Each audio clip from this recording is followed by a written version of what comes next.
Washing মেশিনে গেলে এখন কেন তারা পবিত্র হয়ে গোটা দেশ ছেড়ে আমরা রাজ্যে আসছি, আবার রাজ্য থেকে গোটা দেশেও যাচ্ছে, কিন্তু সমস্যার যেটা মূল জায়গা, করাপশনটা এমন পর্যায়ে পৌঁছচ্ছে, টাকা এই বাংলায় টাকা উঠছে বলে লাভ নেই, ভোটের সময় আরো বেশি উঠছে। কি করে কোন ব্র্যান্ডের ওয়াশিং মেশিন হোক বা কোন ব্র্যান্ডের ফ্রিজ হোক, কোনো কিছু দিয়ে কি এটাকে চেপে রাখা সম্ভব হবে? ময়ূখ, চেপে রাখা সম্ভব হবে না, চেপে রাখা সম্ভব হবে না বলেই এনফোর্সমেন্ট ডিরেক্টরেট একেবারে সরাসরি যে কথাগুলো বলে দিয়েছে। আবারও বলছি, অরবিন্দ কেজরিওয়াল ভার্সেস এনফোর্সমেন্ট ডিরেক্টরেটের যে মামলাটা, সেটা দৃষ্টান্ত হয়ে যেতে পারে। তার কারণ বারবার ভারতে একটা হ্যাবিট আছে যে ও তো চুরি করেছে, আমি জানতাম না, ওই নেতা তো চুরি করেছে, ওই ব্লকে চুরি হয়েছে, ওই ক্যাবিনেটের ওই মন্ত্রী চুরি করেছে, আমি কিছু জানি না, মাথা জানে না কিছু, এটা হতে পারে না। আমার পায়ে যদি একটা টিউমার হয়, আমার মাথাতেও তার প্রভাব পড়তে পারে। এটা যদি একটা কনসেপ্ট হয়, ঠিক সেই কনসেপ্টে পলিটিক্যাল পার্টিতে পার্থ জ্যোতিপ্রিয় তারা যদি চুরি করে, তাহলে মাথা অর্থাৎ সুপ্রিমো তিনিও দোষী হতে পারেন, যেভাবে অরবিন্দ কেজরিওয়াল দোষী সাব্যস্ত হয়েছেন, অভিযুক্ত সাব্যস্ত হয়েছেন, এবং পরবর্তীকালে তার ট্রায়াল হবে। আমার সাথে এই মুহূর্তে দুজন রয়েছেন, তাপস ব্যানার্জি রয়েছেন আইএসএফ এর প্রার্থী বারাসত থেকে, এবং ব্রিগেডিয়ার বিশ্বজিৎ চ্যাটার্জি রয়েছেন প্রাক্তন সেনাকর্তা। আমি দুজনের কাছেই যাব। তাপসবাবু, আপনার কাছে যাব। যেহেতু আমরা আজ একদম মেগা ডিবেট শুরু করেছি এবং কেটে কেটে কেটে কেটে ভাগে ভাগে কনস্টিটিউয়েন্সি ওয়াইজ করাপশনটা কোথায় কোথায় ফ্যাক্টর হবে, আমি যদি আপনাকে একেবারে নির্ধারিত সময় দিই এবং জিজ্ঞেস করি, বারাসত যেখান থেকে আপনি দাঁড়াচ্ছেন, যেখানে হেভিওয়েট ক্যান্ডিডেটরা রয়েছে, যেখানে এত বড় নয়াঞ্জলি বুঝিয়ে দেওয়ার বারবার অভিযোগ উঠেছে, সেখানে করাপশন বা দুর্নীতিটা কতটা বড় একটা এজেন্ডা? বিরাট এজেন্ডা। কারণ ওখানে যে একজন গ্রেপ্তার হয়েছেন জ্যোতিপ্রিয় মল্লিক, যিনি স্ট্যান্ডিং মিনিস্টার এখনও, এবং আরেকজন অ্যারেস্ট হয়েছে আপনারা জানেন যে শেখ শাহজাহান, সেটা বসিরহাট কেন্দ্রে। তার আগে যে রেশন দুর্নীতি বাকিবুল্লাহ, শঙ্করাড্ড বনগা কেন্দ্র। কিন্তু এন্টার নর্থ চব্বিশ পরগনায় দুর্নীতির একটা আকড়া। কি দুর্নীতি মানে ভেঙে ভেঙে যদি বলা হয়, ভেঙে প্রথম ভূত, কালো ভূত, আমাদের বাংলাতে এখন দুর্নীতির হরেক রকম ফর্ম আছে। মুশকিল হচ্ছে চাল চুরি, চাকরি চুরি, গরু পাচার, সবটাই কিন্তু করিডোর উত্তর চব্বিশ পরগনা, বারাসাত, বসিরহাট, বনগা, এই তিনটে জায়গায়।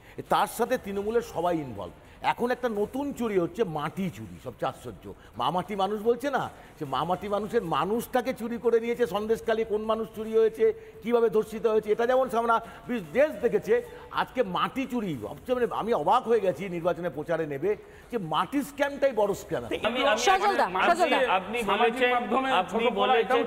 ঠিক আছে, আপনি বলেছেন যে ইডি, সিবিআই, আইটি এটা হচ্ছে আমাদের তিন ভাই, আর জনগণ ওদের কি ভাই বলছে সেটা নিয়ে আমি যাচ্ছি না। আমি যেটা আপনাদের কাছে প্রশ্ন রাখতে চাই, ওয়াশিং মেশিনের কথা বলেছেন, আমি বলুন তো দেখি। আচ্ছা, আপনি রাজীব ব্যানার্জির কথা বলে দিয়েছেন, আমি বলবো না।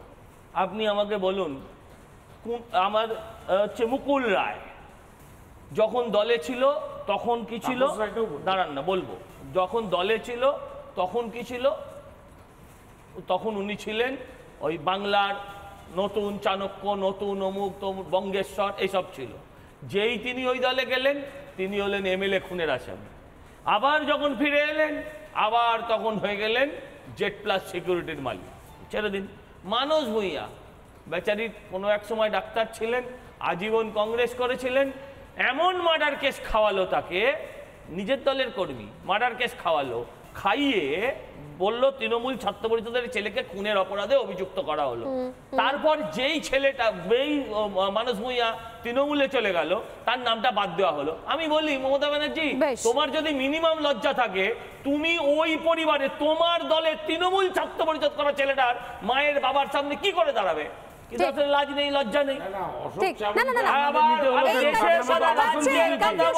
এবং প্রত্যেকবার ভোট আসলেই এই প্রশ্নগুলো সামনে আসে, আমাদের রাজ্যের ক্ষেত্রে আরো বেশি করে আসে। আমি একদম সময় নষ্ট না করে আমাদের যে ছোট্ট ডিবেট, যে 3 মিনিটের ডিবেট, সেখানে চলে আসবো। কারণ আমার সঙ্গে এই মুহূর্তে রয়েছেন ইন্টিগ্রেটেড স্টুডিওর আরেক প্রান্তে রয়েছেন দুই অতিথি, রয়েছেন সজল ঘোষ বিজেপি মুখপাত্র এবং রয়েছেন সমীর চ্যাটার্জি অধ্যাপক। দুজনের কাছে আমার প্রশ্ন, প্রথমে আমি সমীরদার কাছে আসবো। সমীরদা, এত দুর্নীতি, এত করাপশন, জায়গায় জায়গায় ইতিমধ্যে টাকা উদ্ধার শুরু হয়ে যাচ্ছে, অথচ এই রাজ্যের ভাড়ার শূন্য, অথচ এখানে চাকরি নেই, অথচ এখানে ডিএ নেই, কিছুই নেই, ডিএ নেই, চাকরি নেই, এই সব কিছু নেই, কিন্তু ভাতা আছে আর ভোটের আগে কিছু ক্যাশ আছে। কোথা থেকে আসছে? দেখুন, আমরা যতজনই স্টুডিওতে আছি আমরা দুর্নীতির বিরুদ্ধে, এটা আমরা সবাই, কিন্তু দুর্নীতিটা যখন ঘটেছে এই আমরা সবাই এটা কারণ স্বাভাবিকভাবে শুধু এক্ষুনি দুর্নীতি সমর্থন দেবে, এক্ষুনি দেবে, শুনতে থাকুন। বা অন্যান্য রাজনৈতিক বিরোধীদের দুর্নীতিটাকে দেখানো, এটা যদি এজেন্ডা হয়, আমি জানি না যে কোন মানে দুর্নীতি জারি না, হোক, আমি দুর্নীতি বলছি ম্যাডাম, আমরা দেখানোটা কেন এজেন্ডা বলছি, হবে না। কোন ব্র্যান্ডের ওয়াশিং মেশিন বিজেপির হাতে আছে যখন নারায়ণ রানী, অশোক চাবন, বাংলা, বাংলা, বাংলা, বাংলা, রেডি বাংলা। বাদাস থেকে শুরু করে বাংলা, হেমন্ত বাংলা। বিশ্ব ওটার শর্মা, জন্য মহারাষ্ট্রের লোকেরা বলে। স্বাভাবিক তার স্ত্রীরও ও দাদা, মহারাষ্ট্রের যা লোকেরা সমস্ত বলে। কেলেঙ্কারি, ইভিন প্রধানমন্ত্রী বলছেন যে 70,000 কোটি টাকা অজিত পাওয়ারের দুর্নীতির কথা। এই ওয়াশিং মেশিনে যখন যারা চলে যায়, অর্থাৎ বিজেপি নামক পৃথিবীর শ্রেষ্ঠ দল, তখন হচ্ছে তারা সাধু, আর বাকিরা আচ্ছা, সবাই একটু আমি বলবো, একটু আমি বলবো। না না, আমি বলি এই কি যে দুর্নীতির কথা আপনি একটু আমি বলবো, বলছেন, দাদা, দাদা, আবাস ও দাদা, দুর্নীতির আরে আপনি তো ক্ষেত্রে- মাস্টার মশাই লোক, আপনি কিছু না, দেখেন না, আমাকে কিছু প্রশ্ন শোনেন না, এরকম তো হতে পারে না। আমি 3 মিনিট আমাকে বলেছে, 3 মিনিট আপনাকে আপনি দেয়নি। আশা করি বলতে দেবেন, 3 তার মিনিট কারণ আপনি বলতে পারবেন না। আপনারা পৃথিবীর আপনার যা বিখ্যাত বলার দল। শেষ হয়ে গেছে। সমীরবাবু, সমীরবাবু, সমীরবাবু, যারা আপনি আমাকে একটা নিজেদেরকে উদাহরণ দিন। বিশ্বগুরু তকমা দিচ্ছে, যিনি প্রধানমন্ত্রী, না না, ওনারা কেন বলছেন আমরা সবাই ভগবানের কথা বিশ্বগুরু, বলছে, আমরা সবাই, আমরা বলছি আমাদের যে দেশ, মানুষ আমরা আমাদের সবাই থেকে- বিশ্বগুরুর জায়গায় হাঁটছি। আমার একটা প্রশ্ন, আপনি বলুন যে কোন কেউ কোন বিশ্বগুরু ব্র্যান্ডের, হোক, কোন কোম্পানির আমরা ওয়াশিং সেটা মেশিনে রাজীব ব্যানার্জি, যাকে দেখতে সুন্দর ছিল, যিনি নাকি, যার বিরুদ্ধে অনেক বড় প্রশ্ন লম্বা, ছিল, ফর্সা, লম্বা ফর্সা, দেখতে সুন্দর, যার বিরুদ্ধে অনেক অভিযোগ ছিল, খোদ মমতা বন্দ্যোপাধ্যায় কোন ওয়াশিং মেশিনে ধুয়ে তাকে আপনি ফেরত নিয়ে চলে এলেন?